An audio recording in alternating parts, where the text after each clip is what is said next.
చాలా కష్టం కూడా. అయినా ఆ కష్టాన్ని ఇష్టంగా మార్చుకున్నవాడే క్రైస్తవుడు. ప్రభువులోకి వస్తే, భక్తిలోకి వస్తే, సంఘానికి వస్తే, మందిరానికి వస్తే, అయ్యగారు చెప్పారు ప్రాస్పారిటీ అని. అది ఎక్కువైపోయింది ఈ మధ్య. దైవజనుడు వైకి పట్టుకుంటే ఏం చెప్పాలా? దేవుడు మిమ్మల్ని దీవించునుగాక. తిరుగులేదు ఎప్పుడు ఏకీపించబడి దీనికి మాత్రం స్పందన వేయవచ్చ. అష్టైశ్వర్యములు భోగ భాగ్యముల చేత దేవుడు నింపునుగాక. అదిగో ఉంది. నీ పిండి పిసుకు తొట్టి రొట్టెల కంప దీవించబడునుగాక. నాకు తెలుసు. ఇలాంటి వాటికి కాసు కూర్చున్న బ్యాచ్ ఉంది.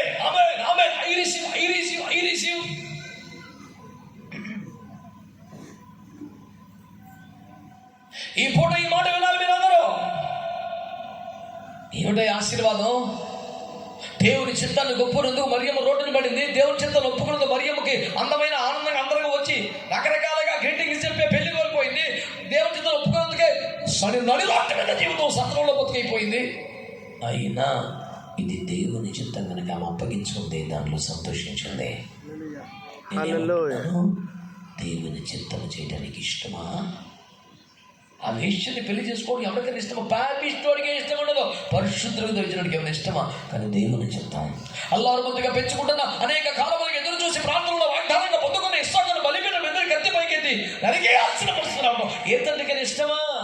కట్టుకున్న వారిని చనిపోతే, దానిలో రాలిపోతే, శవమై ఊడిపోతే, మరి ఎప్పటికీ చూసే అవకాశం లేకపోతే వెనుదిరిగి చూడకుండా, కడసారి చూపు చూడకుండా ముందుకే నడవడం ఎవరికైనా సాధ్యమా? ఇష్టమా? బైబిల్ గ్రంథములో పరిశుద్ధుల జీవితాలు అన్ని మనం చూస్తే దేవుని చిత్తము చేయుట ఎవరికి అంత సులభంగా లేదండి. చాలా కష్టమే. That was very much painful to every Saint. But still వారు దేవుని చిత్తము కనుక అంగీకరించి సంతోషంగా చేశారు. మీరందరూ మన వాక్యం ఏమిటి? నేను తండ్రి ఇంటికి వెళ్ళుచున్నాను, ఆ మార్గం మీకు తెలియను. యేసు ప్రభు వారి మార్గం ఏమిటి? యేసు ప్రభు వారి మార్గం ఏమిటి? దేవుని బిడ్డలారా, మాట్లాడితే ఇక మాట దైవా టచ్ పట్టుకో కెమెరా తిప్ప. అదిగో వాడు కడుపులో చేతో తిరుగుతుంది, అదిగో నోట్లో చేతో బయటకు వస్తుంది. మేము అందరం వచ్చిందని చూస్తాం. దరిద్రం పడుకొని ఛార్జీలు పెట్టుకొని ఎప్పుడో తెల్లగంట బయలుదేరి నా సాగుతో వస్తే మొన్న ఒకరు స్టేజ్ మీద చెప్తున్నాడు, ప్రభువాన్ని క్షమించును కాక. స్టేజ్ మీద చెప్తాడా భక్తులు? ఇప్పుడే దేవుని పరిశుద్ధాత్మ అభిషేకం బట్టి మీతో మాట్లాడుచున్నాను. ఎదురా ఇప్పుడే రాజు రావాలి. ఆ సంగతి 40 రోజులు ఉపవాసం ఉండి తలకూర ఉపయోగించుకుని చేతి కట్టారా? నువ్వు నాగరాజుని తెస్తాగిట్రా. ఓ నీ పిచ్చి మండిపోయి పరిశుద్ధాత్మలు వస్తే కదా సంతోషం. నా గర్రాజు అనే బయటకు ఒకడు ఆడు సేమ్ స్టేజ్ పడి పాములాగానే ఆడుతున్నాడు. ఆడు కెమెరా మొత్తం పెట్టా. నువ్వు ఎక్కడి నుండి వచ్చావు? పొట్టు వచ్చావు. నా మీద పడి ఎడుతారు మళ్ళీ. ఎందుకురా? వేసుకో స్టైల్ మీకు చెప్పరా? ఆయన దయ్యమును మాటలాడనీయలేదు. దేవుని మాటలేదామని మేము దయ్యం కూతుకొని పెట్టు. మీరు ఎంతమంది భోజనం పెడతాడు? వాళ్ళు ఎంతమంది ఎందుకురా? మీరు ఎంతమంది ఏడ్ చేస్తుంటారు, ప్రార్థన చేసుకుంటాం బాబు. ఆడి ఇంటర్వ్యూ ఎందుకు? ఆడి పేరే సైతాన్ రా. ఆడు ఎప్పుడు నిజం చెప్తాడు, పేరే అబద్ధాలు ఉంటారా? ఆడు ఇంటర్వ్యూ చేసిపోతే పేపర్లో వేసేస్తాను. మరి ఆ విధముగా మనం మన గ్రామంలోకి వెళ్ళినప్పుడు దాయ్యమో అని నిజములోకి యాక్టింగ్ చేసాము. వచ్చాడు ఇప్పుడు అబద్ధం చెప్తారా? విడుదల పరిచర్యకి, స్వస్థత పరిచర్యకి నేను వ్యతిరేకంగా మాట్లాడటం లేదు. ఆ పేరు మీద షో చేయబాబు. నన్ను ఈ తాలూకా వీడియో చూపించారు. నాకు ఇక్కడ జెండాలు పడిపోతున్నారు. వాలంటీర్స్ ఉన్నారు. చూపించాడు కూడా చేయాలి నెక్స్ట్. అది నీకేమర్థమైంది అన్నాడు. నీకేం చెప్పన్నాడు? ఈసారి బాధపడతాడని ఆ స్టేజ్ మీద బాధపడుతున్నాడు. కానీ వాలంటీర్స్ పవర్ఫుల్ అని చెప్పాను. అదేంది అన్నాడు. వాడు పడగొడుతున్నాడు, లేపుతున్నాడు. ఎవడు మంచి చూడరా? పెంతెకోస్తు పునాదుల మీద పుట్టి పెరిగిన వాళ్ళు, పరిశుద్ధాత్మాభిషేకమును కలిగిన వారు, దేవుని కృపను బట్టి ఆత్మచేత నింపబడి వరములు పొందుకొని పరిశుద్ధాత్మ ప్రభావంతోనే, ఆయన అనుగ్రహంతోనే వాడబడుతున్న వాళ్ళు, పరిశుద్ధాత్మకు వ్యతిరేకంగా బతకట్లా మాట్లాడట్లా, ఆ పేరు పిలిచేసే నేను ఖచ్చితంగా మాట్లాడతాను.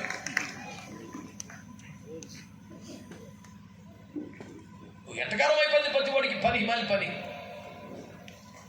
ఆడవాడ బయలుదేరాడు, అకౌంట్ నెంబర్లు చెప్తాడు, అది ఒక రెఫరెన్స్లు చెప్పరా నాకు. పల్లెటూళ్ళలో కొందరి 8, 4, 3 ఎంత కథ చెప్పేస్తున్నాను. ఇదేం కన్నా నీకు ఈ చివరికి ఆ చివరికి వాక్యం చెప్పురా. ఉండమ్మా నువ్వు అలా అసలే నువ్వు అసలు బలి దొరికింది అధ్యక్ష.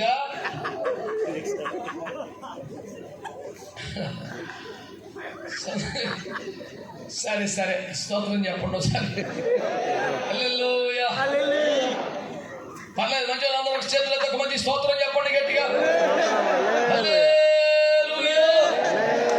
ప్రభువునందు నాకు అత్యంత ప్రియమైన దేవుని బిడ్డలారా, మనకు కావాల్సింది ఏంటంటే యేసయ్య తండ్రి ఇంటికి వెళ్ళిపోయారు. ఆ రూట్ మీకు తెలుసు కదా, వచ్చేది జాగ్రత్తగా రూట్ దొరికిందా లేదా, అది నాకు కావాలి. మరి మేము 3 తరములుగా మేము సేవ చేయించుకున్నాము, మరి సేవలు అందించున్నాము. ఏంటదే 3 తరములకి ఎన్ని అర్థం సంపాదించు అలాగే లేదండి. క్రికెట్లో చేసిన సేవ అంటే బాంబే ప్రెసిడెంట్, సెక్రటరీ, ట్రెజరర్, మరి రిచ్ బాయ్ రాను అంతే. మాకు ఇది నాకు సేవ. ఆయా పదవులను చేపట్టి సంఘములో బాధ్యత కలిగిన పని చేయుటకు మేము వ్యతిరేకం కాదు, అది సంఘ క్రమం. చేయండి, మేమేం కాదనట్లేదు. కానీ వ్యక్తిగత సాక్ష్యం కాపాడుకున్నావా? దేవుని చిత్తము చేస్తున్నావా? దేవుని చిత్తం ప్రకారం 10 ఆత్మలు సంపాదిస్తున్నావా? ఏమీ లేదా? విగ్రహ పుష్టి, నైవేద్య నష్టి చూసుకుని మరో చెప్పుకొని ఆడవాళ్ళ టైప్ లో అలా ఉన్నావా? ఆ లోతు బాబు ఎవరా? ఆ బాబు ఆ సుధముల చెట్లే కూడా బాబు చివరికి దేవుడు స్వయంగా దిగి వచ్చి చేపట్టుకొని బయటికి రెక్కటికి వెళ్ళిపోతాడు. ఆదరా బయటికి అని చెప్పంటే మరి ఆ విధంగా కొంచెం ఇంకా తెచ్చాడు. ఈ పట్టణం నీకెవరైనా ఉన్నారా? గుర్తుందా? బట్ ఇంతసేపు టెన్షన్ పడుతున్నా, సెల్ ఫోన్ ఎత్తికెత్తున్నా, నెంబర్ చూసేస్తాను. ఎవడరా ఎవరికైనా 10 మంది సువార్త చెప్పావా, బాప్తిసం ఇచ్చావా, ఉండిపోతున్నారు బెంగా అని కూడా తీసుకెళ్తావా? నీకు ఎవరున్నాడంటే మరి ఎవరు లేదండి మేము మాట్లాడతానికి ఎందుకు పద. అబ్రహాం ఇదే కాలంలో ఈ బాబు వచ్చేసాక, హలో ఈ బాబు సొదొమ రాజుతో పూసుకొని తిరిగిన కాలంలోనే, హలో సొదొమలో తీర్పులు ఇచ్చిన కాలంలో, ఈ కాలంలో అబ్రహాము ఏకంగా ఒక సైన్యములు తయారు చేశాడు. దేవునికి స్తోత్రం చెప్పండి. ఇదే కాలంలో ఈ బాబు ఏం చేశాడు? ఏమీ లేదు. ఈ పట్టణం ముందు నీకు ఎవరైనా ఉన్నారా? అక్కడ 318 మంది తయారైపోయి సైనికులకి ఎవడైనా ఉన్నాడా? మనం లేకుండా మేము 4 ఆ విధంగా సంతోషించాం. పెట్టి పని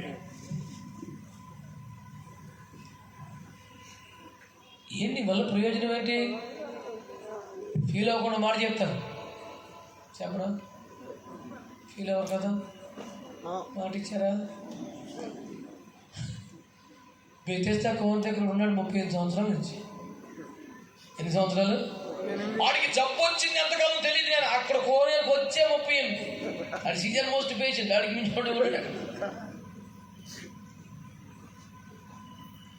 వరంపురం మిషన్ హాస్పిటల్ పుట్టిన నుంచి ఉన్నాడు.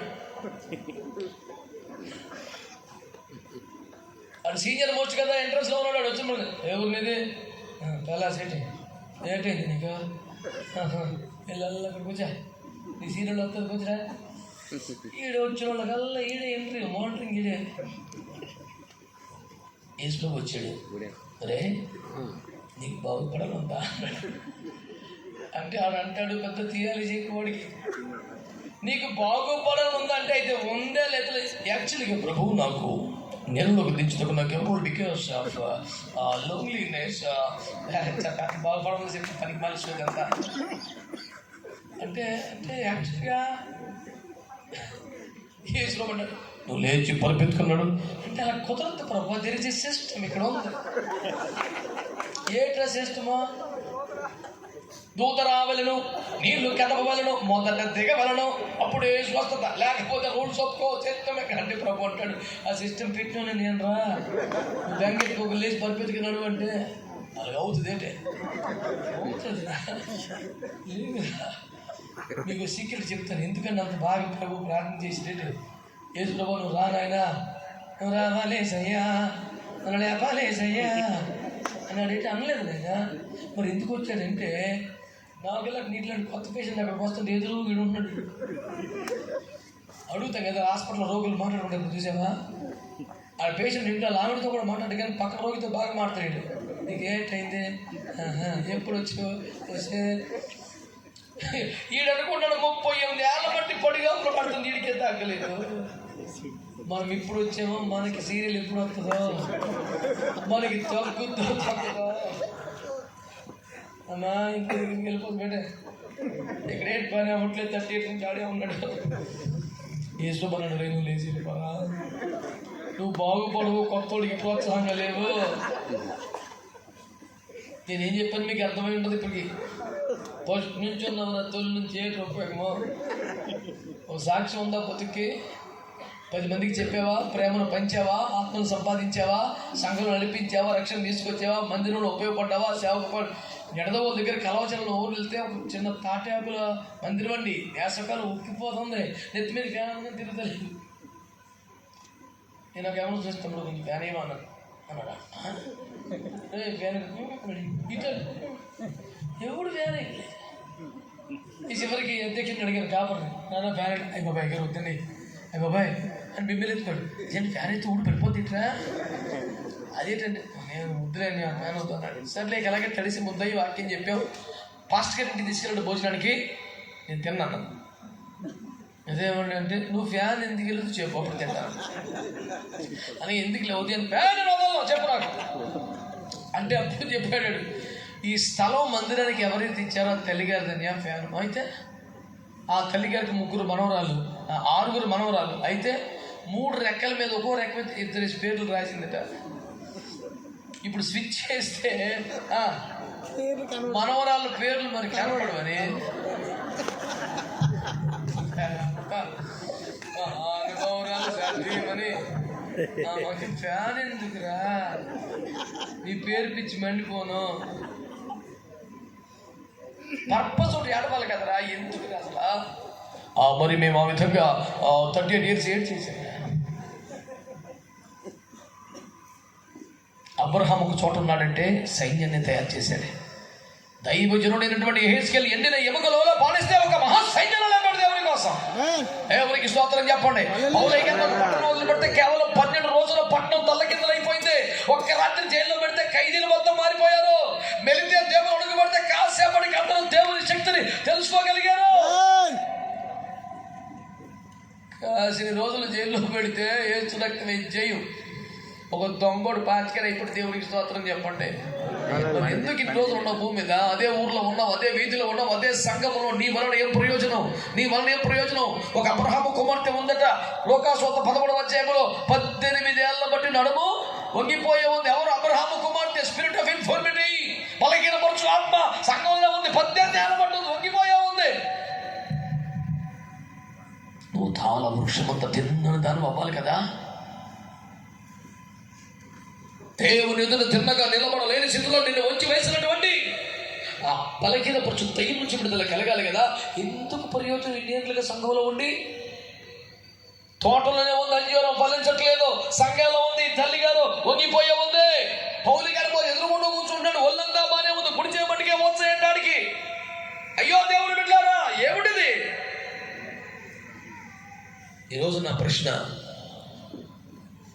తండ్రి చిత్తము చేయుట ఇప్పటికే నన్ను ప్రారంభిస్తావా? యేసుప్రభు రూట్ ఏంటి తెలుసా? నన్ను గూర్చి గ్రంథపు చుట్టలో వ్రాయబడిన ప్రకారమే వచ్చాను కనుక ఆయన చిత్తము చేయటమే నాకు సంతోషము. మనం కూడా తండ్రి గ్రంథములో వ్రాయబడిన ప్రకారం వచ్చామా, సొంతం వచ్చామా? మాట్లాడాలి గట్టిగా. దేవుని చిత్త గ్రంథములో ఉన్నట్టే వచ్చాం కదా. కనుక మనం కూడా ఏది ముఖ్యం అవ్వాలి? అందుకొరకు స్వచిత్తము చచ్చిపోవాలి. మనుషుల ఇష్టాన్ని నెరవేర్చకూడదు. 100% దేవుని చిత్తము చేయడానికి ఇష్టపడాలి, అప్పగించుకోవాలి. నీ పట్ల దేవుని చిత్తమును నీకు తెలియచేసే ఏకైక సాధనం పరిశుద్ధ గ్రంథమనే బైబిల్ని మీకు మనవి చేస్తున్నాను. చేతులు దేశ స్తోత్రం చెప్పండి. దేవుని చిత్తమును వేరేగా దేవుని చిత్తం అనే పుస్తకం సపరేట్గా ఉండదు. ఈ 66 పుస్తకాల పరిశుద్ధ గ్రంథాన్ని ఆమూలాగ్రము చదివితే ధ్యానిస్తే నీకు దేవుని చిత్తము తేటగా తెలియపరచబడుతుంది. నమ్మిన వారు, అంగీకరించిన వారు ఆమేనని చెప్పండి ఒక్కసారి. హల్లెలూయా. నేను నా తండ్రి ఇంటికి వెళ్ళుచున్నాను. ఆ త్రోవ మీకు తెలుసు కదా, వచ్చేసేయండి అన్నాడు. ఇంతకాలం క్రైస్తవం ఏం చేసాం? యేసు వెళ్ళినటువంటి రూటు నీకు దొరికిందా? అలా పాస్టర్ గారికి ఏంటి జరిగింది తెలిసి నీకు అవి తెలుసు. వేరొకని గుడారంలోకి తొంగు చూసి ఉత్తరోడికి చెప్తాడు, బతుకు శాపం అయిపోయింది, తాగి పడుకొని లేచి భార్య వెళ్ళిపోయాడు, ఈడిపోయి నాశనం అయిపోయాడు. నీకు ఏళ్ళ ఇంకోటి గుడారం పని నీకు తెలుసా? ఏ దేవుని చిత్తమా? వీడికి అది తెలియదు. వీడికి ఏంటి? నాకు ఇప్పుడే అందిన తాజా వార్త నీకు చెబుతున్నాను, ఎవరికి చెప్పకు అని అందరికి చెప్పేస్తాడు. ఒక డేంజరస్ ఫీలో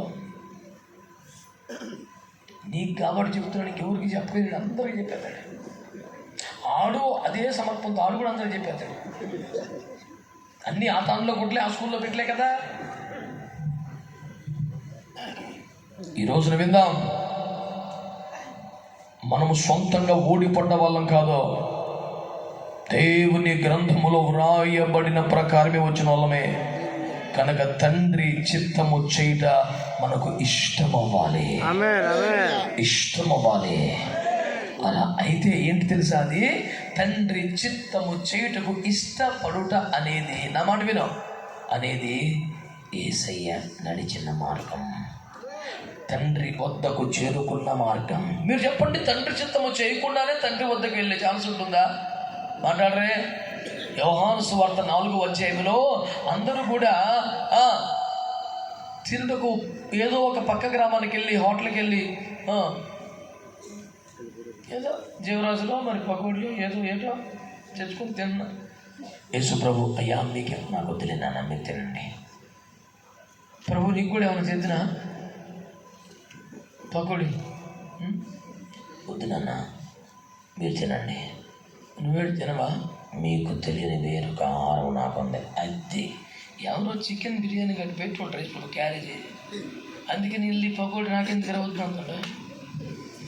ఒక నిఘా పెట్టి వేసుకుని మీద ఈ నేటి తింటారు చూడాల.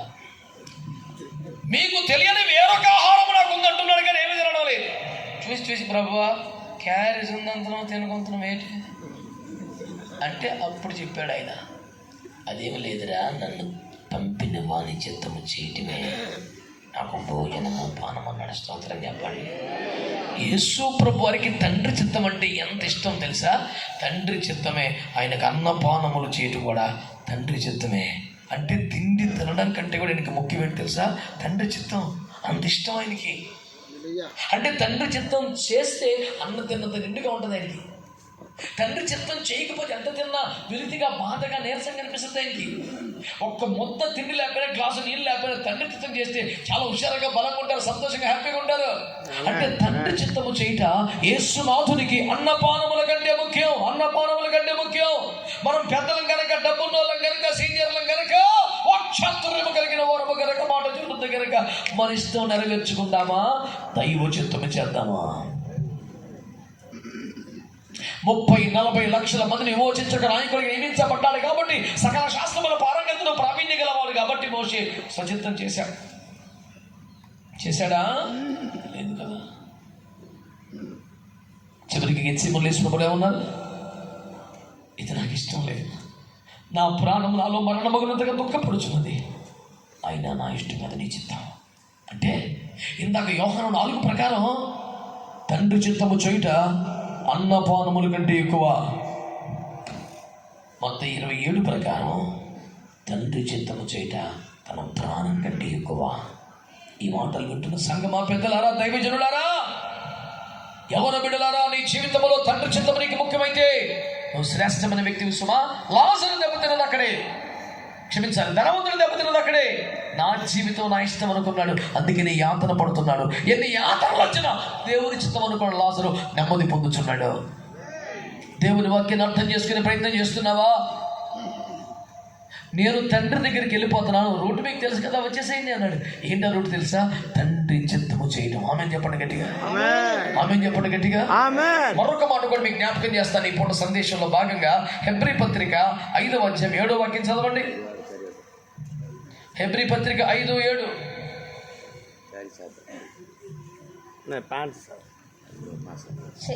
శరీరధారి అయిన దినములలో మహారోదనముతో గలవానికి ప్రార్థనలను యాచనలను సమర్పించి భయభక్తులు. దేవునికి స్తోత్రం చెప్పండి గట్టిగా, మంచిగా చెప్పండి. హల్లెలూయా. చలి కొరకు దాచిన చేతులను పైకెత్తకు మంచి స్తోత్రం చెప్పండి. చలికి పెరగడానికి కారణం ముడుచుకోవడమే. చేతులెత్తి గట్టిగా స్తోత్రం చెప్పి ఎప్పుడో పారిపోయింది. దేవునికి స్తోత్రం. అది ఇటు తిరిగి మా బ్యాచ్ మా టీంకి సెట్ వాళ్ళు కొద్దిమంది ఉన్నారు ఈ కూటంలో. బిడ్డలారా, దేవుని వాక్యాన్ని జాగ్రత్తగా వినండి. ఏమంటుంది వాక్యం తెలిసిన? శరీరధారిగా ఉన్న దినములన్నింటిలో. అనండి గట్టిగా మాట, అందరు చెప్పండి గట్టిగా. పాడిగా రాక మొలక రోగం అంట. ఏమంటా? మొలక తీసుకొని కూర్చోవడం. చెప్ప మంచిగా. శరీరధారిగా ఉన్న దినములన్నింటిలో. అనండి. ఎవరి గురించి మాట చెప్తున్నారు? యేసయ్య గురించి, మన ప్రభువైన యేసుక్రీస్తు వారి గురించి. శరీరధారిగా ఉన్న దినములన్నింటిలోనూ మహారోదనతోనూ కన్నీళ్లతోనూ తన్ను మరణము నుండి తప్పించగలవానికి ప్రార్థనలు యాచనలు భయభక్తులు కలిగి ఉన్నందున అంగీకరింపబడెను. నాకు బుద్ధిగా అరగని మాట, వెరీ హార్డ్ టు డైజెస్ట్. ఏంటి తెలుసా? యేసయ్య అంగీకరింపబడెను అనే మాట. అనంటే యేసయ్య అనంటే గట్టిగా. యేసయ్య అంగీకరించబడటం ఏంటి సార్? ఆయన దేవుడైతే శరీరమును బట్టి యుద్ధంలో జన్మించగలిగిన సర్వాధికారి దేవుడు హృదయుడు రామ 9:5. మహాదేవుడు రక్షకుడు యోధా పత్రిక చివరి మాటలో మహాదేవుడు సర్వాధికారి దేవుడు, బలవంతుడైన దేవుడు, పాపములు క్షమించుటకు అధికారము కలిగిన వాడు, పరలోక భూలోక సర్వోన్నత హెచ్చించబడిన వాడు. ఆహా చెప్పండి. ఆయనట అంగీకరించబడిన. ఆయనే ఎవడైనా అంగీకరించాలి కదా. ఆయన అంగీకరించబడటం ఏమిటి? దేవుని న్యాయం ఎంత గొప్ప చూసావా? దేవుని నిష్పాక్షికత ఎంత గొప్పదో చూసావా? తన సొంత కుమారుడైన, ఏకైక కుమారుడైన, జనితైక కుమారుడే అయినా ఒక్కసారి మహిమను విడి శరీరమును దాల్చి భూలోకానికి వస్తే మళ్ళీ శరీరం వదిలి పరలోకి రావాలంటే ఆయన కూడా అంగీకరించలేదు. అంగీకరింపబడాలి. బాగా వినాలన్నమాట. ఆయన కూడా అంగీకరింపబడాలి. అందుకని హెబ్రీ పత్రిక 2వ అధ్యాయంలో అత్యంత ఖరీదైన మాట ఉన్నది. పరిశుద్ధ పరచబడువానికి ఏ క్రమమో పరిశుద్ధపరచువానికి అదే క్రమం. ఎంత పెద్ద మాట సార్! పరిశుద్ధపరచబడే వాళ్ళు మనం. మనకి ఏ రూలు పెట్టాడో పరిశుద్ధపరచువాడు ఆయన కూడా జరుగులంట. వామో, పార్లమెంట్లోకి వెళ్ళడానికి మనకి 100 రూల్స్ ఉంటాయి. ఎవరు పెడతారు? రానివ్వరు. కానీ ప్రధానమంత్రి గారి రూల్స్ ఉంటాయా? అంత డోర్లు తీసేసి రక్తం ఇచ్చి ఆయనకి ఎవరు సార్ రూల్ పెడతారు? ప్రధానమంత్రి గారికి మొత్తం రూల్స్ అని ఆయన ఏసు రక్తం చేయరు. కానీ యేసు ప్రభు వారు పరలోకంలో మరి ఎంత శ్రేష్టమైన వారే కదా. అమ్మో, ఎంత మహాదేవుడైనా జగత్తును అందరి సర్వమును సృష్టించిన వాడు కదా. సమస్తం ఆయన మూల కలగలేదా? కలిగి ఉన్నది ఏదైనా కలగలేదన్న మాట నిజం కాదా? మృతుడనైతేనే కానీ ఇదిగో యుగములకు సజీవులు అన్నవాడు కాదా? మరణం యొక్క పాతాళం యొక్క తాళపు చెవులు లాక్కొచ్చిన వాడు కాదా? దైవత్వం యొక్క సర్వ పరిపూర్ణ శరీరముగా క్రీస్తులో నివసించలేదా? ఎంతటి మహాదేవుడంట. ఈ భూమి మీదకి వచ్చిన తర్వాత మళ్ళీ పరలోకానికి వెళ్తుంటే ఆయన కొడుకుని పేపర్స్ సబ్మిట్ చేయాలట. మరి ఇవన్నీ ఉన్నందున అంగీకరిస్తున్నా ఉంటుంది పరలోకం. ఏమిటవి? చూడండి వాక్యంలో ఏమున్నాయా? శరీరధారిగా ఉన్న దినములంటే ఏది సేవ చేసిన ఆఖరి 3.5 సంవత్సరాలు కాదు. శరీరధారిగా ఉన్న దినం మొత్తం 33 సంవత్సరాల వారి జీవితంలో ప్రార్థన ప్రార్థనలు యాచనలు సమర్పించి భయభక్తులు కలిగి ఉన్నందున అంగీకరించబడ్డాడు. ఈ ప్రార్థనలో యాచనలు ఎలాగా? మహారోధనతోనూ కన్నీళ్లతోనూ. అందరు చెప్పండి అన్నమాట. ఎవరికైనా దుఃఖం వస్తుంది, బాధ వస్తుంది, కానీ మహారోధన చేసే పరిస్థితి వస్తుందా? జీవితంలో ఒక్కసారి వస్తుందేమో. అకస్మాత్తుగా మన ప్రియులను కోల్పోయితేనే, ఇంట్లో మరణం సంభవిస్తేనో తట్టుకోలేక మహాశోకము దుఃఖం వస్తుంది. జీవితంలో ఎవరికైనా ఒక్కసారో 2 సార్లు మహారోదన చేసే పరిస్థితి వస్తుంది. కానీ జగములో ఉన్న మనుషులందరి కన్నీరు తొడవడానికి వచ్చిన యేసుక్రీస్తు వారు 33.5 సంవత్సరాలు కూడా శరీరధారిగా ఉన్న కాలం అంతట్లో కూడా ఆయన ప్రతిరోజు మహారోదన చేశారట, కన్నీరు కార్చారట. అయ్యో, మహారోదనతో కన్నీరుతో తన్ను మరణమును తప్పించగల వారికి ప్రార్థనలో యాచనలో సమర్పించినందునే అంగీకరింపబడ్డాడంట. నీ జీవితంలో కన్నీటి ప్రార్థన లేకపోతే, పశ్చాత్తాపం లేకపోతే, ఆత్మభావమే లేకపోతే, పరిశుద్ధత కొరకైన వాంఛ లేకపోతే, దేవుని చిత్తము చేయడం కొరకైన తపన లేకపోతే, నశించిపోతున్న ప్రజల కొరకైన అంగలార్పు లేకపోతే, పట్టణము జరుగుతున్న హేయ గురించి మన బట్టి ప్రలాపించే మనస్సు లేకపోతే, రోదన విద్య తెలియకపోతే, అంగలార్పించిన రాకపోతే, ఎందుకు నీకు అనుభవం, ఎందుకు నీ జ్ఞానం, ఎందుకు నీ చరిత్ర, ఎందుకు నీకు మైకు వద్దు. ఎందుకు? యేసుక్రీస్తు ప్రభువారే కన్నీళ్లతోనూ మహారోదనతోనూ ప్రార్థనలు విజ్ఞాపనలు సమర్పించినందుకే అంగీకరించబడ్డాడు. అంతకన్నా ఎక్కువ మనం, అంతకన్నా గొప్ప మనం, మనకి స్పెషల్ ప్రివిలేజెస్ ఉంటాయా?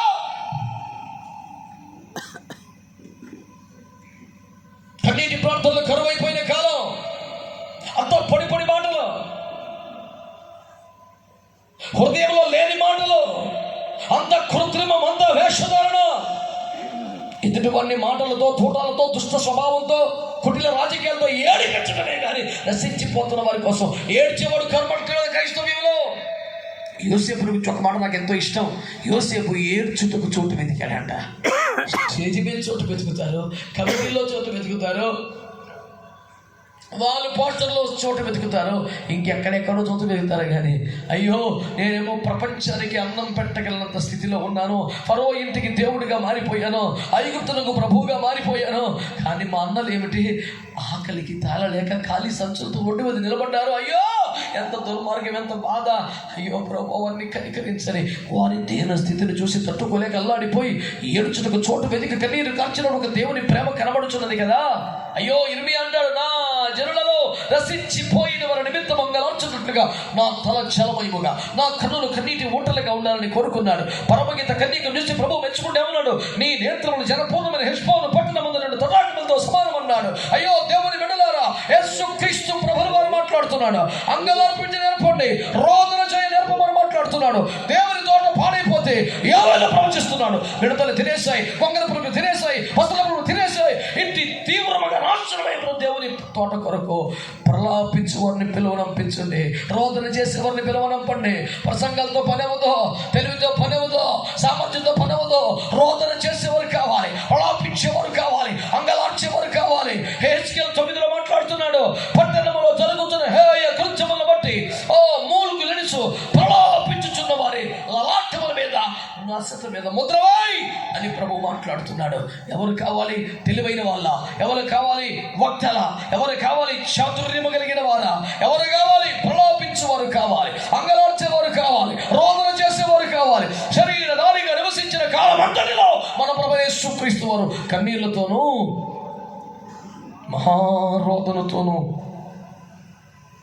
ప్రార్థనలు యాచనలు సమర్పించాడు. భయభక్తులు కలిగి జీవించాడు. అందుచేతనే అంగీకరించబడ్డాడు. నేను తండ్రి వద్దకు వెళుచున్నాను, ఆ రూటు మీకు తెలుసు కదా అన్నాడు. ఏంటా రూటు? హలో, ఏంటా రూటు తెలుసా? ఎంత కష్టమైన అన్న పానముల కంటే నాకు తండ్రి చిత్తమే ఇష్టం, నా ప్రాణం కంటే తండ్రి చిత్తమే ఇష్టమని తన తండ్రి చిత్తము చేయడానికి ఇష్టపడ్డాడు. రెండో సీరియస్గా వినో, మా ఆరోధనతో కన్నీళ్లతో జీవించిన కాలమంతా కన్నీటి ప్రార్థనలతోనే చేశాడు. మూడవది, చివరిది, పేతురు మొదటి పత్రిక 2:21-23 చదవక్కర్లేదు, సింపుల్గా చెప్పేసి. పేతురు మొదటి పత్రిక 2:21-23 వరకు. క్రీస్తు కూడా మీ కొరకు బాధపడి మీరు తన అడుగుజాడల యందు నడుచుకున్నట్లు మీకు మాదిరి ఎంచిపోయి ఆయన అడుగు జాడలను మాదిరిగా ఉంచిపోయాడు. ఏమిటి అడుగు జాడలు? చదవండి. ఆయన పాపము చేయలేదు. నెంబర్ 1, పాపము చేయలేదు. ఆయన నోటను ఏ 2, నోటిలో కపటము లేదు. 3, ఆయన దూషింపబడి నువ్వు అలా నల్ల అయిపోక, మంచు చల్లారిపోక, మంచి పవర్ఫుల్ చదవు. ఆయన దూషింపబడి బెదిరించలేదు. ఆయన శ్రమ పెట్టబడి కూడా ఏం చేయలేదు. ఇంకా న్యాయముగా తీర్పు తీర్చి దేవునికి తను తాను అప్పగించుకొనెను. ఈ 5 మాటల్ని ఏమన్నాడు తెలుసా? అడుగు జాడలు అనండి. హలో, అంటే అదే ఫుట్ ప్రింట్స్లో ఆ పాదముద్రలో అడుగులు వేసుకుంటే మనం కూడా తండ్రి దగ్గరికి వెళ్ళిపోతాం. మీరు నడుచుకున్నట్టుకే అడుగుజాడలు ఉంచాడు అని చెబుతుంది వాక్యం. శ్రద్ధగా ఈ మాటలు వినండి. 1, నేను తండ్రి యొద్దకు వెళుచున్నాను, ఆ మార్గం మీకు తెలుసు అన్నాడు. ఏమిటది? తండ్రి చిత్తము చేయడానికి ఇష్టపడటం. 2, మహారోదనతో కన్నీళ్లతో ప్రతిరోజు ప్రార్థన చేయటం. 3, ఆయన ఏ పాపము చేయలేదు, నోట కపటము లేదు, దూషించబడి బదులు దూషించలేదు, శ్రమ పెట్టబడి ఎవరిని బెదిరించలేదు, నమ్మకముగా తీర్పు తెచ్చి న్యాయంగా తీర్పు తెచ్చే తండ్రికి తను అప్పగించుకున్నాడు. ఈ 5 ఫుట్ స్టెప్స్ నేను చూపించి మీరు నడుచుకునే మాదిరి ఇదే అని చెప్పాడు. బాగా వినండి. హలో, బాగా వినండి. ఏమిటా మాటలు? ఏమిటవి? ఆయనలో పాపం లేదు అన్న గట్టిగా మాట్లాడాలి, గట్టిగా. అంటే మనము నడుచుకోవలసిన మొదటి అడుగుజాడ పరిశుద్ధ జీవితం. గట్టిగా చెప్పండి ఆ మాట. 2వ మాట ఏంటి తెలుసా? హలో, 2వ మాట, నోట ఏ కపటం లేదు, యథార్థత అనండి. నా ముందు ఒక మాట, లేకపోతే ఒక మాట. మనిషి ముందు ఒక మాట, తర్వాత ఒక మాట. చెయ్యి క్రైస్తవుడికి తగదదే.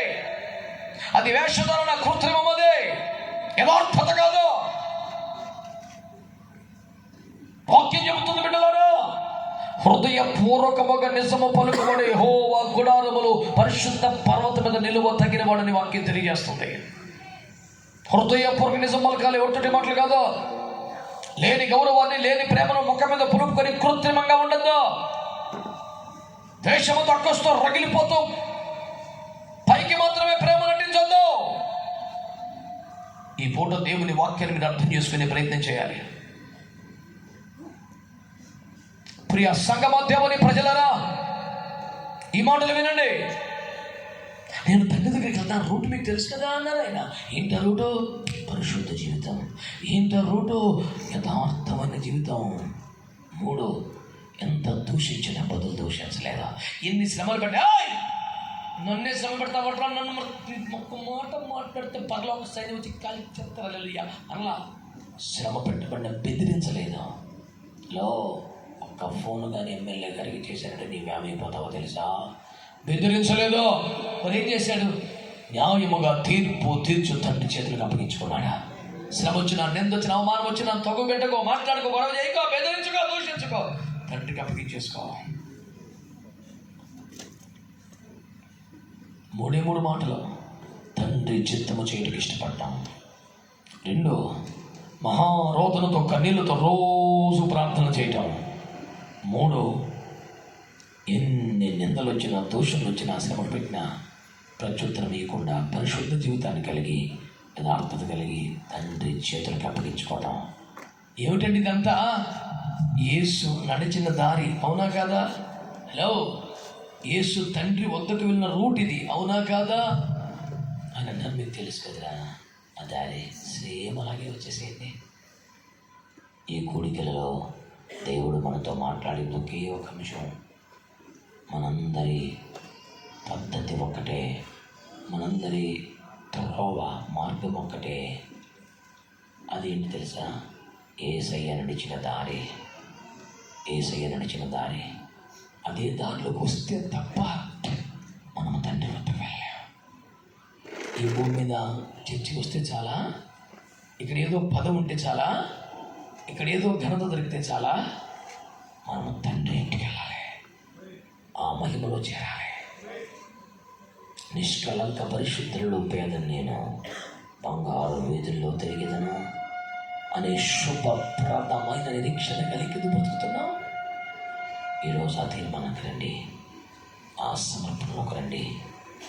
దేవుడు మనందరినీ ఆ మార్గంలోనికి నడిపి తండ్రి ఇంటికి చేర్చునుగాక. కళ్ళు ఉంచి కళ్ళు మూసుకొని ప్రార్థన చేసుకుందాం.